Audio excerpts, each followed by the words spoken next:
Hi, we finally made it to the month of December. Thank you guys for hanging with me. I'm so proud of you for following along for a series of 52 videos. I can't believe that we're finally in December.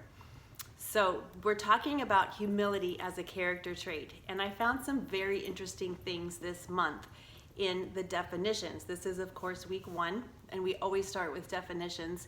And what I found interesting is that humility, on one hand, when you look it up in the dictionary, humility is a way of not being arrogant or not being prideful.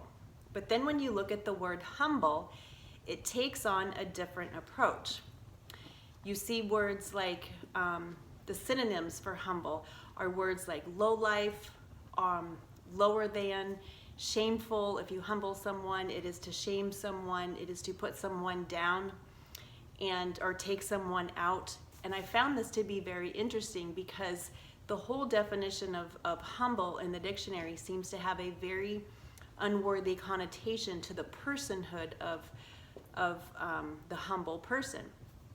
We're talking about the lower class, we're talking about lower income, and when we say someone comes from humble means, then that would apply, the lower income definition. But it took it to, the definition took it to a place where it went beyond the financial statement of a person, and it was describing the person in general as being a low life. I was very surprised that the word low life was used as a synonym for humble in the dictionary. C.S. Lewis describes being humble as, or humility, as not thinking less of yourself, which is what this dictionary definition is, but thinking of yourself less. And so what that means is that if we are going to put ourselves at the back of the line, we could look at it from the dictionary point of view and say we aren't worthy of being in the front of the line, or we're not good enough to be further ahead in the line, so we're going to be in the back.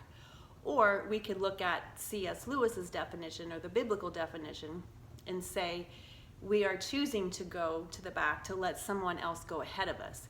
Not because we're unworthy, but because we're being kind, because we're being selfless, because we're putting somebody else ahead of ourselves. And so this controversy between the two definitions, I didn't realize was so strong until I looked at these two contradicting definitions.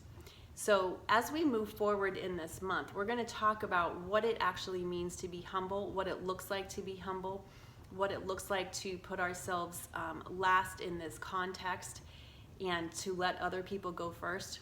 And it's really important because a lot of it has to do with our mindset. It has to do with our viewpoint of how we look at other people, of how we look at ourselves.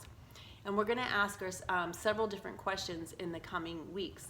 Number one is, how do we feel about other people when we view them? Are we viewing them as people or simply as objects or pawns in our own story, that they need to do things for us so that we can get done or accomplish what we want to accomplish?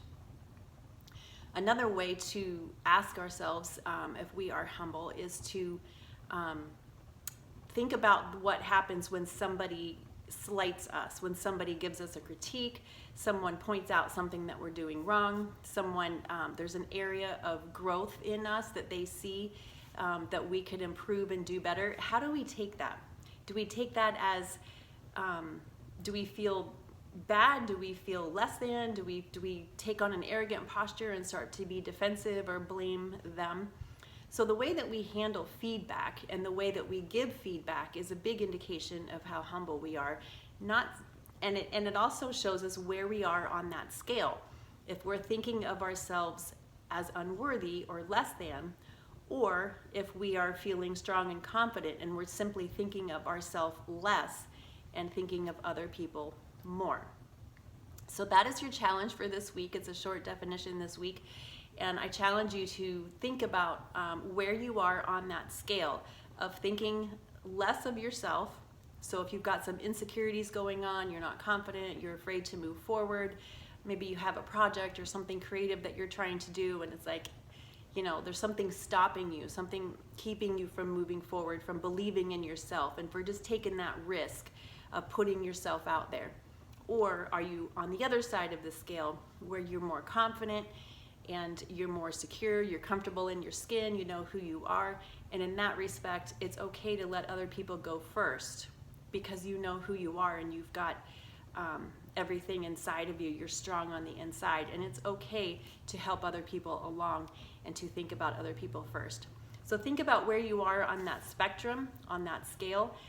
That's your homework for this week, and next week we're going to talk about giving feedback and our humility in that. So I'll talk to you in week 2. Thanks, guys.